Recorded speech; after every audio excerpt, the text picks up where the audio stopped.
তো আমিও দেখে নিলাম রিসেন্টলি মুক্তি পাওয়া অ্যানাকোন্ডা সিনেমাটা, এবং অবশ্যই আমরা কেউ এই সিনেমাটার জন্য প্রস্তুত ছিলাম না। ইভেন অনেকেই জানেই না যে একটা অফিসিয়াল অ্যানাকোন্ডা সিনেমা বেরিয়েছে, এবং না জানাটাই স্বাভাবিক, কারণ এই সিনেমাটা তার প্রিভিয়াসলি যে অ্যানাকোন্ডা সিনেমা দুটো রয়েছে সেটার লেগেসি ফলো করে না। অনেক কিছু বলার আছে এই সিনেমাটাকে নিয়ে, অনেক ইন্টারেস্টিং কিছু বলার আছে, তবে সেটা ভিডিও শেষে বলবো। আগে সিনেমার প্লটটা নিয়ে আলোচনা করা যায়। হে গাইজ, আমি Arnab, welcome to my channel. আর এই ভিডিওতে আমি অ্যানাকোন্ডা সিনেমাটাকে সম্পূর্ণ এক্সপ্লেন করব।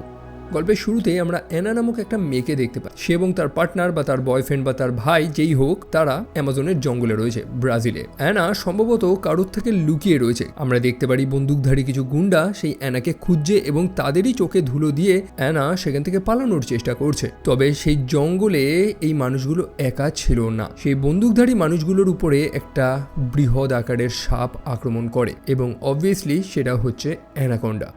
তারপর সিন কমপ্লিটলি ভাবে শিফট হয়ে যায়। আমরা আর একটা নতুন ক্যারেক্টারকে দেখতে পাই, যার নাম হচ্ছে ডগ ম্যাকক্যালিস্টার। তাকে আমি ডগ বলেই ডাকছি। সে হচ্ছে একজন ডাইরেক্টর, সেই ডাইরেক্টর না, সে হচ্ছে একজন ওয়েডিং ভিডিও বানায়। তো রিসেন্টলি সে একটা প্রজেক্টের উপর কাজ করছে এবং সে চায় একটা হরর স্ল্যাশি টাইপের কিছু ভিডিও বানাতে। তবে তার যে ক্লায়েন্ট এবং তার যে বস রয়েছে তারা কেউ রাজি হয় না, কারণ এটা ওয়েডিং ভিডিও। বিয়ের ভিডিও কেউ হরর টাইপের বানায় নাকি? অন্যদিকে আমরা গ্রিফ নামক আরেকজন মানুষকেও দেখতে পাই, যারও সময়টা ভালো যাচ্ছে না। সে অভিনয় তো করে, তবে একটার পর একটা কাজ থেকে তাকে ছাঁটাই করা হচ্ছে। এই তো একটা সাইড ক্যারেক্টারের অভিনয় সে করছিল, তবে পছন্দ মতন ডায়লগ ডেলিভারি সে দিতে পারেনি বলেই তাকে পরিচালক সেই প্রজেক্ট থেকে ছাঁটাই করে দেয়। যাই হোক, সেই গ্রিফ এবং ডগ তারা কিন্তু ভালো বন্ধু, মানে ছোটবেলার বন্ধু, বেস্ট বাডি আমরা বলতে পারি। তো ডগের কথা মনে আছে তো, ওয়েডিং ভিডিও মেকার। তার বস তাকে বোঝায় যে মাথায় থেকে সব উদ্ভট আইডিয়াগুলো বার কর। তার এখানে একটা ভালো চাকরি রয়েছে, একটা সময় সে নিজে লিড করবে এই কোম্পানিটাকে। অবশ্যই তার যেমন স্বপ্ন রয়েছে সেটা হয়তো পূরণ হবে না, তবে উপার্জন তো সে ঠিকঠাক করতেই পারবে। ডগ বুঝতে পারে যে হ্যাঁ সত্যি তো, এটা তো প্র্যাকটিক্যাল কথা। এমনিও তো বয়স তো হয়েছে, স্বপ্ন পূরণ করার দিনও চলে গেছে। বাই দ্য ওয়ে, সেদিন কিন্তু ডগের জন্মদিন ছিল এবং তার ওয়াইফ তার জন্য একটা সারপ্রাইজ বার্থডে পার্টি অর্গানাইজ করেছে, যেখানে ডগের সব পুরনো বন্ধুরা আসে, অর্থাৎ কেনি, ক্লারা এবং গ্রিফ, যাদেরকে দেখে ডগ খুবই খুশি। এবং গ্রিফ ডগের জন্য একটা দারুণ গিফটও এনেছে। ছোটবেলায় যখন তারা স্কুলে একসাথে পড়তো, সেই 13 বছর বয়সী ডগ একটা সিনেমা বানিয়েছিল, যেটার নাম হচ্ছে দ্য কোয়াচ। ডগ ভেবেছিল যে সেটা সব কপি হয়তো নষ্ট হয়ে গেছে, তবে গ্রিফ কোনোভাবে একটা কপি খুঁজে বার করে এনেছে এবং সেখানেই তারা সেই ভিডিওটা প্লে করে। অর্থাৎ ছোটবেলায় ডগ এবং তার বন্ধুদের বানানো সেই ভিডিও, সেই সিনেমাটা এবং তাদের ছোটবেলার স্মৃতিটাকে রিলিভ করে। পরের দিন তারা ক্যাফেতে বসে খাওয়া দাওয়া করছে, আলোচনা গল্প করছে। আফটার অল বহুদিন বাদে সেই ছোটবেলার বন্ধুদের একটা রিইউনিয়ন হয়েছে, এবং সেখানেই গ্রিফ তাদেরকে একটা সারপ্রাইজ দেয়। সেটা হচ্ছে তার কাছে নাকি অ্যানাকোন্ডার রাইটস রয়েছে। ব্যাপার হচ্ছে তারা প্রত্যেকেই অ্যানাকোন্ডা সিনেমাটার অনেক বড় ফ্যান। নাই করে প্রায় 30 বারের মতন তারা সেই সিনেমাটাকে দেখেছে। তবে আনফর্চুনেটলি সেই সিনেমাটার আর কোনো সিকুয়েল টিকুয়েল বেরোয়নি। তবে এখন সময় হয়েছে সেই অ্যানাকোন্ডারই আর একটা সিকুয়েল বা এটার একটা রিবুট বার করার। গ্রিফ জানায় যে সেই অ্যানাকোন্ডার গল্পটা তৈরি হয়েছিল একটা জাপানিজ নোবেল থেকে বেস করে, তবে যে সেই নোবেলটা লিখেছিল সে তো মারা গিয়েছে। তবে তার স্ত্রী যে ছিল সে নাকি সেই যে সোয়াট টিভি শোটা ছিল সেটার অনেক বড় ফ্যান, এবং আমাদের এই গ্রিফ সেই শোতেই কাজ করতো। তো সেই থ্রুতে গ্রিফ সেই জাপানিজ মহিলাটার থেকে অ্যানাকোন্ডার রাইটসটা নিয়ে নেয়। তবে এখন সে কি করবে? এখন সে চায় ডগ যাতে সেই অ্যানাকোন্ডার একটা রিবুট বা একটা ইন্ডি অ্যানাকোন্ডা সিনেমা সে বানায়। যদিও ডগ প্রথমে রাজি হয় না, রাজি না হওয়াটাও স্বাভাবিক। একটা সিনেমা বানানো তো যেমন তেমন ব্যাপার না, এখানে টাকার খেলা, সময়ের ব্যাপার রয়েছে। ডগ এখন বিবাহিত একটা সাংসারিক মানুষ, তার একটা ছেলেও রয়েছে, তার নিজের পরিবারকে দেখতে হবে। অবশ্যই এরকম টাইপের সিনেমা বানানো তার একটা স্বপ্ন, তবে স্বপ্নের চক্করে তার নিজের পরিবারকে জলাঞ্জলি তো সে দিতে পারে না, টাকা প্রয়োজন। তবে তার বন্ধু ক্লারা সে জানায় যে সে টাকা পয়সার ব্যবস্থা করে দেবে, লোন টোন তুলে বা কোনোভাবে সে ইনভেস্ট করবে। মোটমাট সেখানে উপস্থিত প্রত্যেকেই রাজি হয়ে গেছে। কেনি নামক সেই মানুষটা সেও রাজি হয়ে গেছে, শুধু ডগের হ্যাঁ বলার পালা, কিন্তু সে মনে ভরসা পাচ্ছে না। তবে পরে ডগের স্ত্রী তাকে এনকারেজ করে। সে লক্ষ্য করেছিল সেই জন্মদিনে যখন তার বন্ধুরা ডগের বানানো সেই ভিডিওটা প্লে করেছিল, তখন ডগের মুখে সেই হাসিটা ফুটে উঠেছিল, যে হাসিটা বহু বছর ধরে মিসিং ছিল। মানে একটা মানুষ যখন মন থেকে খুশি হয় তখন তার এক্সপ্রেশন যেভাবে চেঞ্জ হয় সেটা তার স্ত্রী লক্ষ্য করতে পেরেছিল। ইভেন ডগ যে সিনেমাটা বানিয়েছিল সেটা তার ছেলেরও বেশ পছন্দ হয়েছে, সে লিটারালি এনজয় করছে। এই ছোটোখাটো জিনিসগুলোই ডগকে এনকারেজ করে এবং সে ফাইনালি রাজি হয়ে যায় যে হ্যাঁ, সে অ্যানাকোন্ডার রিবুট বানাবে। তো জোর কদমে কাজ শুরু হয়েছে, সে স্ক্রিপ্ট লিখছে, ইভেন তারা থিমও প্ল্যান করে নিয়েছে যে গল্পে তো জাস্ট একটা জন্তু দেখালে তো চলবে না, গল্পের একটা প্রপার থিম হওয়া প্রয়োজন যাতে প্রত্যেকে রিলেট করতে পারে। তবে সমস্যা ছিল কেনি নামক সেই মানুষটাকে নিয়ে, কারণ তার পাস্ট রেকর্ডটা খুব একটা ভালো না। সে ডগের সাথে আগেও কাজ করেছে এবং ডগ তাকে কাজ থেকে ছাঁটাই করে দিয়েছিল কারণ তার খুব নেশা করা অভ্যাস ছিল। ওয়েডিং ভিডিও বানানোর দরুন সে এতটা নেশা করেছিল যে কেকের উপরে সে পড়ে গিয়েছিল। তবে কেনি জানায় যে এবার সে একটু সাবধানে থাকবে, সেই ঘটনা আর পুনরাবৃত্ত হবে না, তাই ডগ তাকে দলে নিয়ে নেয়। এখন সিনেমা বানানোর জন্য প্রয়োজন বাজেট। অবশ্যই এরকম সিনেমায় সিজিআই তো ইউজ হবে, টাকাও প্রচুর লাগবে এবং তারা বেশি টাকা লোনও তুলতে পারেনি, সেই কারণেই অল্প বাজেটেই তারা বানানোর চেষ্টা করছে। তো সব কিছু কমপ্লিট। অবশেষে ডগ তার ফ্যামিলিকে বিদায় জানিয়ে চলে যায় ব্রাজিলের উদ্দেশ্যে, যেখানে তারা একটা স্নেক হ্যান্ডলারের সাথে সাক্ষাৎ করবে। অ্যান্ড বাই দ্য ওয়ে, গল্পের শুরুতে সেই মেয়েটার কথা মনে আছে তো, অ্যানা, যার নাম ছিল, কিছু গুন্ডার থেকে লুকিয়ে টুকিয়ে বেড়াচ্ছিল, সেও কিন্তু এই স্থানে রয়েছে। যাই হোক, ডগ এবং তার বন্ধুরা সেই স্নেক হ্যান্ডলারের সাথে সাক্ষাৎ করে। আসল ব্যাপারটা হচ্ছে যে শুটিং করার জন্য তাদের একটা অরিজিনাল সাপ তো প্রয়োজন, এবং তারা স্যান্টিয়াগো নামক আরেকজন মানুষের সাথে সাক্ষাৎ করে যার কাছে একটা জেনুইন অ্যানাকোন্ডা রয়েছে। তার সেই সাপটার নাম হচ্ছে হেইটর, এবং এটাকে সাপ বললে সে রেগে যায়, এটা নাকি তার বেস্ট ফ্রেন্ড। যাই হোক, সেই মুহূর্তে স্যান্টিয়াগোর থেকেই শুনতে পারি আমরা যে এরকমও কিছু কথা আছে যে সেই জঙ্গলে নাকি একটা বড় অ্যানাকোন্ডাও রয়েছে, মানে এই সাপটার থেকেও কয়েক গুণ বেশি সাইজের। যদিও সেটা রুমার, সত্য কিনা জানি না। তো তাদের সব কিছু তো রেডি, বোটও রেডি। তবে সেই বোটের মধ্যে সাপটাকে রাখতে গিয়েই তার যে খাঁচাটা ছিল না, সেটা কোনোভাবে খুলে যাবে, একটু ভেঙে যায়। অন্যদিকে অ্যানা নামক সেই মেয়েটা যে সেখানে লুকিয়ে ছিল, সে তো প্রচণ্ড আতঙ্কে রয়েছে, কারণ সেই গুন্ডাগুলো, সেই মানুষগুলো তো তাকে খুঁজছে এবং তারা সেই স্থানে ছড়িয়ে পড়েছে। অ্যানাকে সেখান থেকে পালাতে হবে। সেই কারণে অ্যানা একটা বোটের চাবি চুরি করে সেই বোটটা নিয়ে পালানোর চেষ্টা করে, যে বোটটাই ডগ এবং তার বন্ধুরা ভাড়া করেছিল। অ্যানা তাদেরকে মিথ্যে কথা বলে যে তার পিতার একটু শরীর খারাপ, সেই কারণে তার পিতা আসতে পারেনি, তাই অ্যানা এই বোটটা নিয়ে যাচ্ছে একটা রুটিন চেক আপের জন্য। তবে তারা প্রত্যেকে অ্যানাকে প্রচণ্ড রিকোয়েস্ট করতে থাকে যে না, এটা করলে তো হবে না, তারা সিনেমার শুটিং করছে, তারা অ্যানাকোন্ডা সিনেমার রিবুট বানাচ্ছে, সব কিছু রেডি হয়ে গেছে, এখন বোট না পেলে তারা কি করবে। অন্যদিকে অ্যানার হাতেও সময় নেই, সেই গুন্ডাগুলো চারিদিকে ছড়িয়ে পড়েছে, সেই কারণেই অ্যানা তাদের প্রত্যেককে নিয়েই সেই বোটটা নিয়ে সেখান থেকে ভেঙে পড়ে। মানে সে এখন সেই বোটের মালিক, সে হচ্ছে ক্যাপ্টেন। তবে অ্যানা সেই গুন্ডাগুলোর চোখে কিন্তু ধুলো দিতে পারেনি, তারা ঠিক সেই ডক থেকে কখন কোন বোট বেরিয়েছে তার কমপ্লিট ইনফরমেশনটা কিন্তু জোগাড় করে নেয়।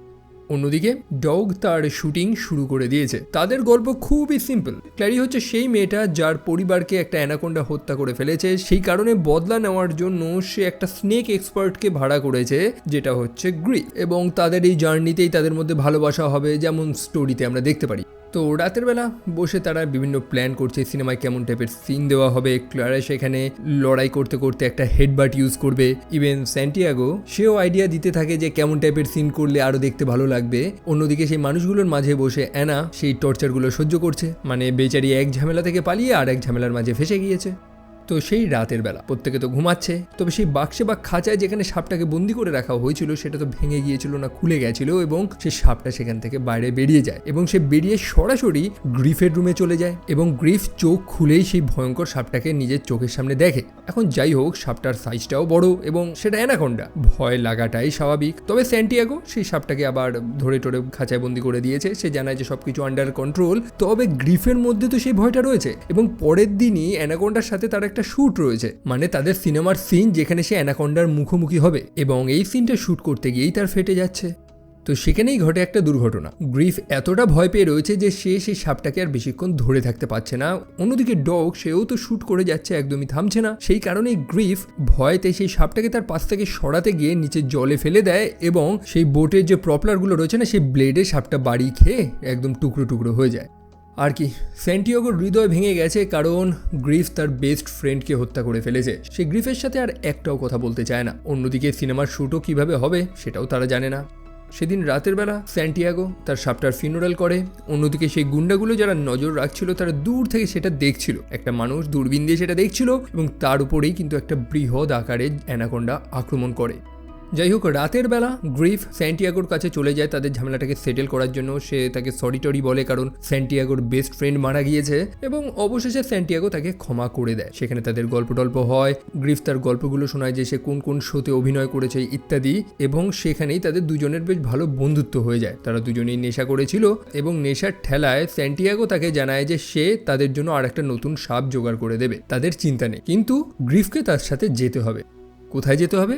সেই রাতেই তারা পার্শ্ববর্তী সেই জঙ্গলে চলে যায় আর একটা সাপ খোঁজার জন্য, এবং সেটাই তাদের সব থেকে বড় ভুল ছিল, কারণ সেই জঙ্গলেই স্যান্টিয়াগোর উপরে সে বৃহৎ অ্যানাকোন্ডাটা আক্রমণ করে। চারিদিকে এতটা অন্ধকার যে কিছুই দেখা যাচ্ছিল না, সেই কারণে গ্রিফ ভয়তে পুনরায় চলে যায় বোটে এবং তার সব বন্ধুদের খবর দেয় যে কি ঘটেছে। ডগ জানায় যে স্যান্টিয়াগো একদম প্রো মানুষ, হয়তো খুব শীঘ্রই একটা বড় সাপ নিয়ে ফিরে আসবে, তার চিন্তা করার কোনো প্রয়োজন নেই। তবে সময় কেটে যায়, স্যান্টিয়াগো তো ফিরে আসছে না। সেই কারণে তারা ডিসাইড করে প্রত্যেকে তারা সেই জঙ্গলে যাবে স্যান্টিয়াগোকে খোঁজার জন্য। তবে সেই কেনি, যার একটু নেশা টেশা করার অভ্যাস ছিল, সে স্যান্টিয়াগোর সেই ওষুধগুলো, যেগুলো বেসিক্যালি নেশা করার জিনিস, সেগুলো দিয়ে নেশা করতে থাকে। মানে যে জিনিসটা প্রথমেই তাকে বারণ করা হয়েছিল যে এই নেশা টেশা থেকে একটু দূরে থাকতে, তবে সে তো নেশা ছাড়া থাকতেই পারে না। তো তারা প্রত্যেকেই গেছে সেই জঙ্গলে স্যান্টিয়াগোকে খোঁজার জন্য। অন্যদিকে সেই গুন্ডাগুলো অ্যানা নামে সেই মেয়েটাকেও কিন্তু খুঁজছে, তারা কিন্তু সেই স্থানেই ছিল। এনিওয়ে, ডগ এবং তার বন্ধুরা সেখানে একটা ট্রেলার খুঁজে পায়, মানে এরকম একটা জঙ্গলে এরকম একটা গাড়ি কি করছে সেটাই তারা ভাবছে। আর সেই মুহূর্তে সেই বৃহৎ আকার সাপটা তাদের উপর আক্রমণ করে। সেই সাপটা একটা মানুষের লাশকে উগড়ে দেয়, যেটাকে দেখে মনে হচ্ছিল যেন সেটা স্যান্টিয়াগো। এখন সেই দৃশ্য দেখে তো তারা প্রত্যেকেই ভয় পেয়ে গেছে। সাপটার সাইজও অনেক বেশি, ইভেন তারা সেই জঙ্গল থেকে পালিয়েও তো বেরোতে পারবে না, এবং তাদের সেই গাড়িটাও ঠিকঠাক চলছে না, সেটাকে ঠিক করতে হবে। ডগ কোনো মতে গাড়িটাকে ফিক্স করে তারা সেই গাড়িটাকে নিয়ে সেখান থেকে পালানোর চেষ্টা করে। তখন সেই সাপটা তাদেরকে চেস করে, তবে সেই সাপটা সেখানে একমাত্র তাদের বিপদ না, বরং সেই স্থানে কিছু ইল্লিগাল গোল্ড মাইনার রয়েছে, তারাও সেই গাড়িটাকে চেস করে। তবে ফরচুনেটলি অ্যানা তখন বন্দুক দিয়ে সেই বাইকার্সগুলোকে শ্যুট করে, অ্যাকচুয়ালি সেই গাড়িতে এসে একটা বন্দুক পেয়েছিল, তো সেই বাইকার্সগুলোকে শ্যুট টুট করে তাদেরকে ভাগিয়ে দেয়, এবং তারা ফাইনালি তাদের বোটের কাছে গিয়ে পৌঁছায়। তখন আমরা সেই গুন্ডাটাকে দেখতে পাই যে প্রথম থেকেই অ্যানাকে খুঁজে বেড়াচ্ছে, তবে অ্যানা সেই স্থানে ছিল না। সে লুকিয়ে লুকিয়ে পিছন থেকে এসে তার মাথায় একটা বন্দুকের বাট দিয়ে বাড়ি মারে এবং সে অজ্ঞান হয়ে যায়। সেই সুযোগেই তারা সেই বোটটা নিয়ে সেখান থেকে পালায়। অ্যানা নামক সেই মেয়েটার অ্যাকচুয়ালি গল্পটা কি সেটা তো কেউ জানে না, তবে সে জানায় যে এখান থেকে সরাসরি তাদের উত্তরের দিকে যেতে হবে, যেখানে একটা এয়ারপোর্ট আছে, আর সেখান থেকেই তারা পালাতে পারবে, কারণ জলপথের রাস্তাটা মোটেও সেফ না। এবং অবশ্যই ডগ সেই স্থান থেকে পালাতে চায়। অ্যানাকোন্ডা সিনেমা শুটিং করতে এসে একটা বৃহৎ অ্যানাকোন্ডার পেটে চলে যাওয়াটা সে অবশ্যই চাইবে না, কিন্তু গ্রিফ সে এখানে হার মানতে চায় না। তার খুব স্বপ্ন যে তারা অ্যানাকোন্ডা সিনেমাটা বানাবেই, এবং একদম শেষ মুহূর্তে এসে ফিরে যাওয়াটা সে চাইছে না। সেদিন রাতে ডগ তার ছেলের দেওয়া সেই ট্রফিটা, যেটাকে অনেকটা অস্কারের মতন দেখতে, সেটা নিয়ে ঘাটাঘাটি করছিল, এবং তখনই তার এক নতুন আইডিয়া মাথায় চলে আসে। অবশ্যই তারা এখানে সিনেমা বানাতে এসেছে, এবং সিনেমা তো সে বানাবে, মানে সিনেমাটাকে কমপ্লিট তো তারা করবে। এখন তাদের সিনেমায় সাপ তো নেই, সেই কারণে তাদের গল্পটাও একটু চেঞ্জ করতে হবে, তো সেটাই সে করবে। এখন নতুন গল্প হচ্ছে যে তারা এই স্থানে এসেছিল সেই মিথিক্যাল সাপটাকে খোঁজার জন্য, তবে এক শয়তানকে খুঁজতে এসে তারা আর এক শয়তানকে খুঁজে পায়, অর্থাৎ ইল্লিগাল গোল্ড মাইনার্স, যারা এই জঙ্গল এই নেচারের ব্যালেন্সটাকে ধ্বংস করে বেড়াচ্ছে। মানে সাপের জায়গায় এখন মানুষ চলে এসেছে, গল্পে একটা থিম চলে এসেছে, এবং এই দুর্দান্ত আইডিয়াতে সবাই এগ্রি করে এবং সিনেমার শুটিং শুরু হয়ে যায়। এবার তাদের আরেকজন মেম্বারও অ্যাড হয়েছে, সেটা হচ্ছে অ্যানা। সেও শুটিং করছে, এবং ডগ তাকে নিয়েই বেশি ফোকাস। ডগ তো লক্ষ্য করেছে না যে অ্যানা কত সুন্দর বন্দুক চালায়, তো তার সেই স্কিলটাকেই ইউজ করছে তারা এই শুটিংয়ে, এই সিনেমাতে। এবং সেটা দেখে গ্রিফ হিংসা করতে থাকে যে অ্যানাই যদি সব কাজ করে, অ্যানাই যদি সবাইকে বাঁচায়, তাহলে তার ক্যারেক্টারটা কি হলো। মানে গল্প অনুযায়ী গ্রিফ তো সেই জন্তুর হাত থেকে ক্ল্যারাকে বাঁচাবে, তবে অ্যানাই যদি সব কাজ করে দেয়, তো গ্রিফের মেন ভূমিকাটাই কি থাকলো, তার স্যাক্রিফাইসটারই বা কি ভ্যালু থাকলো। তো পরের দিন সকালবেলা ডগ যখন গ্রিফকে রেডি হতে বলে শুটিংয়ের জন্য, গ্রিফ তখন রেডি হচ্ছে না। সে একটু জেদে দেখাচ্ছে যে ডগ কেন তার জায়গায় অ্যানাকে নিয়ে নিল। তো তাদের মধ্যে এরকম কথোপকথন হচ্ছিল, সেই মুহূর্তেই তাদের পাশ থেকে আর একটা বড় বোট চলে যায়, যেটার মধ্যে অ্যানাকোন্ডা 3 এর সব ক্রুরা রয়েছে। ইয়েস, তারা যখন জিজ্ঞেস করে যে এই জঙ্গলে এতগুলো মানুষ কি করতে যাচ্ছে, তখন একটা মেয়ে জানায় যে তারা অ্যানাকোন্ডা 3 এর শ্যুট করছে, এবং এটা অফিসিয়াল, অর্থাৎ সনি করাচ্ছে এটা। তবে ওয়েট, গ্রিফনা তাদেরকে বলেছিল যে তার কাছে অ্যানাকোন্ডার রাইটস রয়েছে, এটা অ্যাকচুয়ালি মিথ্যে কথা বলেছিল, তার কাছে কোনো রাইটস নেই। সে জাস্ট তার বন্ধুদের এখানে আনার জন্য, ডগকে দিয়ে এরকম একটা শুটিং করানোর জন্যই এত মিথ্যে কথা বলেছে। এটা নিয়ে দুই বন্ধুর মধ্যে লেগে যায় ঝগড়া। ডগ তখন গ্রিফকে এই কাজ থেকে বার করে দেয়, অন্যদিকে গ্রিফ একটা ছোট বোট নিয়ে তাদের ছেড়ে সেখান থেকে চলে যায়। সে চলে যায় সেই অরিজিনাল অ্যানাকোন্ডা ক্রিউদের কাছে যদি তারা তাকে হেল্প করে এই জঙ্গল থেকে বেরোতে। তবে সেখানে পৌঁছে গ্রিফ লক্ষ্য করে সেই বোট একদম উল্টে গিয়েছে, চারিদিকে জিনিসপত্র তছনছ হয়ে গেছে, বহু মানুষ মারা গিয়েছে। ইভেন একজন সার্ভাইভার ছিল যাকে গ্রিফ বাঁচানোর চেষ্টা করে, তবে সেই বৃহৎ অ্যানাকোন্ডাটা সেই মেয়েটাকেও নিয়ে সেখান থেকে চলে যায়। অন্যদিকে সেই বোটে ঘটে গেছে আর এক কাণ্ড। অ্যানা তার আসল রূপটা দেখিয়ে দেয় এবং বন্দুক নিয়ে সবাইকে বলে যে চুপচাপ তার কথাগুলো শুনতে, নইলে সে গুলি মেরে দেবে। অ্যানা নিজেই হচ্ছে আসলে সেই গোল্ড মাইনার যে সেখান থেকে সোনাগুলোকে পাচার করার চেষ্টা করছে, এবং সেই ডগ এবং বাকি লোকেদের বলে সেই সোনার বস্তাগুলো ধরে তার কথা মতন সেই বোটে তুলতে, যেগুলো নিয়ে সে পালাবে। তবে আর একজন মানুষ ছিল না, সেও তো অ্যানাকে খুঁজছিল, সেও চুপচাপ অ্যানার পিছু করছে, সুযোগের অপেক্ষা করছে। অন্যদিকে গ্রিফও সেই স্থানে পৌঁছায়, তবে সম্পূর্ণ বোট দেখে সে খালি। সে ফিল করতে পারে কিছু একটা খারাপ হয়েছে। অন্যদিকে সেই আর একটা মানুষ যে অ্যানার পিছু করছিল, সে যে বোটটা এনেছিল সেই বোটের মধ্যেই ছিল একটা বন্দুক, যেটা নিয়েই গ্রিফ বেরিয়ে পড়ে তার বন্ধুদের বাঁচানোর জন্য। আর সেখানেই ঘটে একটা মেসড আপ সিচুয়েশন। সেই যে মানুষটা অ্যানার পিছু করছিল সেটা ছিল অ্যাকচুয়ালি পুলিশ, এবং তারাই এরকম ইল্লিগাল গোল্ড মাইনারদের খুঁজে বেড়াচ্ছে। অ্যানাকে সে বহুদিন ধরে ট্র্যাক করার চেষ্টা করছিল। তো ফাইনালি তার কাছে এখন সুযোগ এসেছে, সে অ্যানাকে অ্যারেস্ট করে নিয়ে যাবে। তবে গ্রিফ তো এত কিছু জানে না। গ্রিফ দূর থেকে লক্ষ্য করতে পারে যে একজন মানুষ হাতে বন্দুক নিয়ে তার সব বন্ধুদের সেখানে আটকে রেখেছে। সেই কারণে গ্রিফ সেই মানুষটার গায়ে গুলি চালায় এবং অ্যানা আবারও একটা সুযোগ পেয়ে যায়। অ্যানা সেই পুলিশটাকে তো গুলি মেরে দেয়। তবে সেই বৃহৎ অ্যানাকোন্ডাটার কথা তো সবাই ভুলেই গেছে যে আচমকা অ্যানাকে ধরে সে জলে নিয়ে চলে যায়। আর ব্যাস, অ্যানার গল্প সেখানেই শেষ।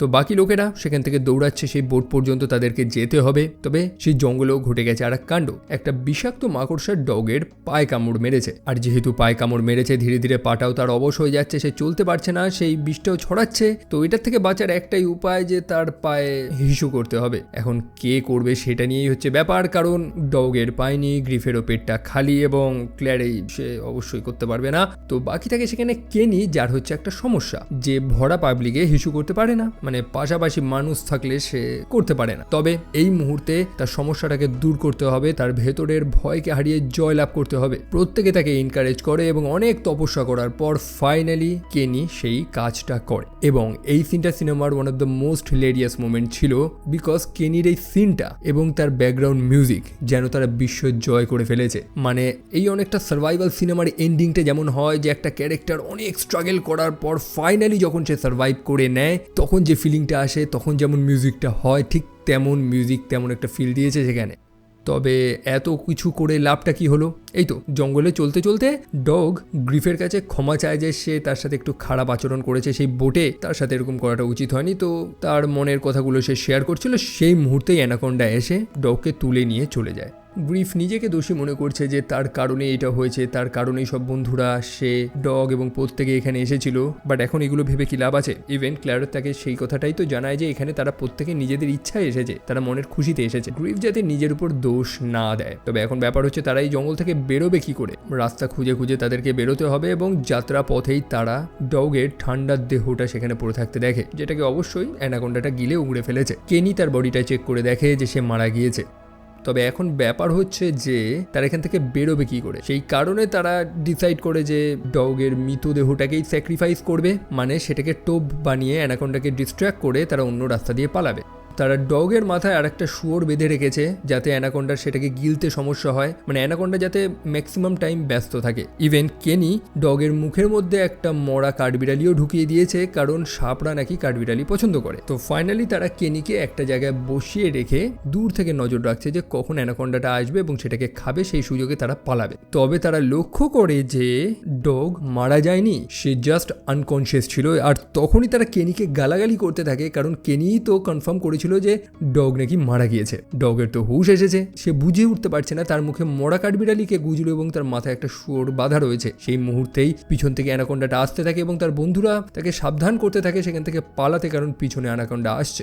ডগ তখন নিজের জীবন বাঁচিয়ে পালানোর চেষ্টা করে। অন্যদিকে তার মাথার উপরে যে শুয়োরটাকে বেঁধে রাখা ছিল সেটাও জ্যান্ত ছিল, সেও চেঁচানো শুরু করে। মানে ডগের কথাটা জাস্ট ভাবেন যে বেচারার উপরে একটা সাপ আক্রমণ করেছিল, তারপরে তার হুশ এসেছে এবং চোখ খুলেছে, দেখছে তার মুখের মধ্যে একটা মরা কাঠবিড়ালি, মাথায় একটা জ্যান্ত শুয়োর বাঁধা এবং পিছনে আবার সেই সাপটা আসছে। যাই হোক, সেই সাপটা সেই শুয়োরটাকে তো ধরতে পারে, তবে ডগকে ধরতে পারে না। তারা ফাইনালি পালিয়ে সেই অ্যানাকোন্ডা 3 এর সেটের কাছে গিয়ে পৌঁছায়, যে সেটটা তছনছ করে দিয়েছিল সেই সাপ। তবে এখন সেখানে তারা একটা ওয়াকিটকি খুঁজে পায় এবং সেই ওয়াকিটকির মাধ্যমেই তারা একটা আননোন মানুষের সাথে কন্ট্যাক্ট করে, যেটা আর কেউ না, সেটা হচ্ছে অভিনেতা আইস কিউব, যে ফ্লেয়ার গান দিয়ে সেই অ্যানাকোন্ডাটাকে শুট করে সেখান থেকে ভাগিয়ে দেয়। এটাই হচ্ছে সেই আইস কিউব যাকে অ্যানাকোন্ডার প্রথম পার্টে আমরা দেখেছিলাম এবং তৃতীয় পার্টের শুটিংয়েও সেও ছিল, তবে তার সব ক্রুরা তো মারা গিয়েছে। এখন তারা বিশ্বাস করতে পারছে না যে সত্যি এত বড় একটা সেলিব্রিটি তাদের সাথে রয়েছে। ইভেন কেনি তখন তাদের সাথে একটা সেলফিও তুলে নেয়, তবে আইস কিউব জানায় যে এটা যাতে সোশ্যাল মিডিয়াতে সে পোস্ট না করে। যাই হোক, এখন তাদেরকে সেই সাপটাকে মারার একটা উপায় খুঁজতে হবে এবং তারা উপায় খুঁজে পেয়েও যায়। সেই সেটে পাইরোটেকনিক্সগুলো রয়েছে, মানে সেই আতশবাজি ইউজ করার জন্য যেগুলোকে ইউজ করা হয়, সেটা দিয়েই তারা সাপটাকে মারতে পারবে। তবে সাপটাকে লিওর করা প্রয়োজন, সাপটাকে সেই স্থানে আনতে হবে, কাউকে তো রিস্ক নিতে হবে। ডগ এবং গ্রিফ তারাই সেই রিস্কটা নেয়, তারা সাপটাকে লিওর করে আনে। অন্যদিকে কেনি সে বাটনগুলো প্রেস করতে থাকে, যার ফলে সেখানে থাকে যে ফায়ারওয়ার্কসগুলো ছিল সেগুলো অ্যাক্টিভেট হয়ে যায় এবং কিছু ছোটোখাটো বিস্ফোরণ সেখানে হয়, যেটাকে দেখে তারা ভেবেছিল যে সাপটা হয়তো মরে গেছে, তবে সাপটা মরেনি। তাই অবশেষে গ্রিফ হিরোর মতন হাতে একটা ফ্লেয়ার গান নিয়ে চলে আসে সাপটাকে মারার জন্য না, অবভিয়াসলি সেই সাপটা ছিল কিছু সিলিন্ডারের সামনে এবং সে সেই সিলিন্ডারে শুট করে, যেটার বিস্ফোরণেই সাপটা প্রায় 99% মারা যায় এবং 1% ডগ তার ছেলের দেওয়া সেই অস্কারের মতন ট্রফিটা সেই সাপটার মাথায় ঢুকিয়ে দেয় এবং সাপটা মারা যায়। তারপর কি হ্যাপি এন্ডিং, তারা ফাইনালি সাপটাকে মেরে দিয়েছে এবং ডগ তার সিনেমার শুটিংটাও কমপ্লিট করে নিয়েছে। তবে দুর্ভাগ্যবশত তার সিনেমা থিয়েটার অবধি পৌঁছাতে পারবে না, কারণ সনি তাদের উপরে কপিরাইটের কেস ঠুকে দিয়েছে। আর কি, তাদের লাইফ আবারও আগের জায়গায় চলে যায়। গ্রিফ এবং ক্লারা তারা ফাইনালি বিয়ে করে নেয়। আফটার অল বহু আগে থেকেই তারা একে অপরকে ভালোবাসতো এবং তারা ডগের উপর দায়িত্ব দেয় তাদের বিয়ের ভিডিওটাকে শ্যুট করতে, যে কাজটা ডগ ভালো পারে। এবং ডগ যেভাবে একটা ওয়েডিং ভিডিও শ্যুট করতে চেয়েছিল তেমনভাবেই করেছে। মনে আছে তো, প্রথমে সেই কাপলটা ডগের প্ল্যানটা শুনে না বলে দিয়েছিল, কারণ ডগ একটা হরর কিছু প্ল্যান করেছিল, কিন্তু তারা জানে যে এটা তো ওয়েডিং ভিডিও। তবে এবার ডগের প্ল্যান মাফিকই হয় সেটা, একটা হরর টাইপের ওয়েডিং ভিডিও সে শ্যুট করে। অন্যদিকে কেনি, তার সমস্যা ফাইনালি মিটে গিয়েছে, সে তার ভয় থেকে ওভারকাম করে উঠতে পেরেছে। এখন ভরা পাবলিকেও হিসু করতে তার সমস্যা নেই। শুধু তাই না, সে সোশ্যাল মিডিয়াতেও সেই ছবিটা পোস্ট করে দিয়েছে যেটা আইস কিউব তাকে পোস্ট করতে বারণ করেছিল। তবে অবশেষে ডগ, তার কি হলো, সে তো তার আগের জায়গাতেই ফিরে গেল। গ্রিফ ছোটখাটো টিভি শোগুলোতে কাজ পেয়ে গেল, ক্লারের সাথে তার বিয়েও হয়ে গেল, কেনি তার ভয় থেকে ওভারকাম করে নিল। তবে ডগ, সেই মুহূর্তে স্বয়ং সৌভাগ্য তার দরজায় নক দিয়েছে। দরজায় এসেছে জেনিফার লোপেজ, যাকে আশা করি আপনারা প্রত্যেকেই চেনেন এবং অ্যানাকোন্ডার প্রথম পার্টেও তো সে ছিল। সে জানে যে ডগের সেই সিনেমাটা সে দেখেছে। অবশ্যই ডগের কাছে রাইটস নেই সেই সিনেমাটাকে রিলিজ করার, তবে জেনিফার জানায় যে তারা অ্যানাকোন্ডা 3 এর রিবুট আর একটা বানাচ্ছে, রিশুট করছে তারা, এবং তারা চায় যে ডগ সেই সিনেমাটার পরিচালনা করুক। যেটা শুনতে পেয়ে ডগ সেখানেই অজ্ঞান হয়ে যায় এবং এই সিনেমাটা এখানেই শেষ হয়। বাই দ্য ওয়ে, সিনেমার একটা পোস্ট ক্রেডিট সিন রয়েছে যেটাতে আমরা দেখতে পারি যে স্যান্টিয়াগো জীবিত রয়েছে। তো যে কথাগুলো আমি বলেছিলাম সেটা হচ্ছে যে অ্যানাকোন্ডা হচ্ছে একটা লেজেন্ডারি হলিউড সিনেমা। ছোটবেলায় বহু মানুষ এই টাইপের সিনেমা দেখেই তো হলিউড সিনেমার ফ্যান হয়েছে। জায়ান্ট অক্টোপাস, জায়ান্ট সাপ, শার্ক বা পিরানা। তো এরকম একটা পপুলার ফ্র্যাঞ্চাইজিকে তারা এরকম কমেডি সিনেমাই বা কেন বানালো, যেটার উত্তর অ্যাকচুয়ালি কারোর কাছে নেই। এটা জাস্ট একটা এক্সপেরিমেন্ট ছিল এবং মজার ব্যাপার হচ্ছে যে মানুষদের রেসপন্স ভালো। তবে আপনি যদি পার্সোনালি আমাকে জিজ্ঞেস করেন তো আমি বলবো যে রিবুট হিসাবে এই সিনেমাটা একদমই ভালো না। আমি একটা horror survival anaconda cinema expect করেছিলাম এবং আমি চাইছিলাম যে এরকম কিছু অ্যানাকোন্ডা বেরোক, তবে কমেডি সিনেমা হিসাবে এটা সত্যি দারুণ ছিল। এখন এই সিনেমাটার নাম অ্যানাকোন্ডা দেওয়াটা একদমই উচিত হয়নি। এটা একটা ডিফারেন্ট নাম দিলে প্রত্যেকে এই জিনিসটাকে অ্যাকসেপ্ট করে নিতে পারতো। তবে অ্যানাকোন্ডার রিবুট হিসাবে এই সিনেমাটা একদমই মানাচ্ছে না। বাকি সিনেমা হিসাবে বা একটা কমেডি সিনেমা হিসাবে এই সিনেমাটা সত্যি এনজয় করার মতো। বাট আপনাদের কি মনে হয় এবং আমার এই ভিডিওটা আপনাদের কেমন লেগেছে সেটা জানাতে একদমই ভুলবেন না। তো বিদায় নিচ্ছে আপাতত। ভালো লাগলে লাইক করতে পারেন, চ্যানেলটা সাবস্ক্রাইব করতে পারেন এবং আমাকে সোশ্যাল মিডিয়াতে ফলো করতে একদমই ভুলবেন না, যেগুলোর লিঙ্ক ডিসক্রিপশনে রয়েছে। দেখা হচ্ছে সেখানে আপনাদের সাথে। টিল দেন ভালো থাকবেন, সাবধানে থাকবেন, টেক কেয়ার অ্যান্ড বাই।